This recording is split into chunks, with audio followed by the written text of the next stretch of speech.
Toda crisis política tiene su consecuencia económica para los países. De hecho, para el nuestro, lo ocurrido ayer puede, por ejemplo, derivar en que los propios inversionistas extranjeros, sobre todo, pierdan credibilidad o, en todo caso, el país pierda credibilidad frente a ellos.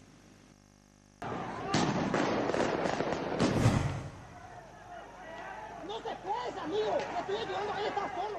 No se puede. 1999, marzo paraguayo. A la renuncia de Cubas Grau y con el vicepresidente asesinado, Luis González Macchi asume la presidencia de la República. El escenario político era dramático y los índices de inversión extranjera también dieron cuenta de esta situación.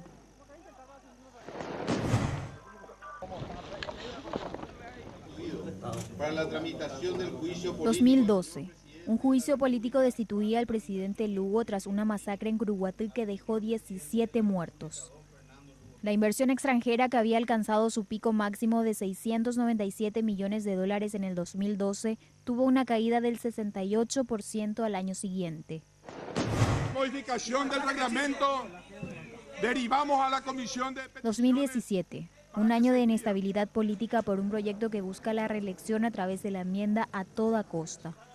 ¿Cómo puede incidir en la economía del país?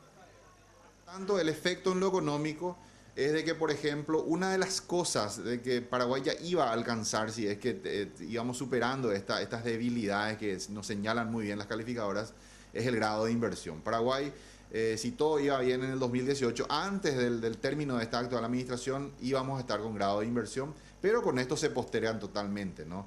Esta cuestión de la insistencia con la reelección por una vía que no es la que corresponde, la de la enmienda, claramente genera un escenario político de inestabilidad, de alta tensión, que bueno, no va a hacer de que Paraguay sea merecedor del grado de inversión, y eso posterga nuestro desarrollo, porque el impacto que iba a tener eso, si ya se daba en 2018, iba a ser enorme.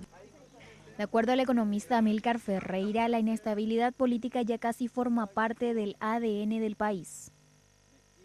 Creo que esto no le hace bien al país. La imagen que transmitimos hacia afuera es la de un país inestable, como siempre. Paraguay tiene en su ADN, diría, una historia de inestabilidad política. Prácticamente desde su independencia hasta Stroessner, yo hice un cálculo, la duración media de un presidente en Paraguay, excluyendo 3 periodos, 3 dictaduras largas, fue de apenas 24 meses. Un presidente en Paraguay en promedio duraba 24 meses. Aún en el periodo democrático, la duración media de un Paraguay, lo que llamamos periodo democrático, ¿verdad? Desde el 89 para acá, la duración media de un presidente en Paraguay es apenas un poco más que 3 años. El escenario político actual coincidentemente se luce ante una importante reunión de representantes del BID, quienes se encontraron con un país que deja ver un quiebre institucional en el Parlamento.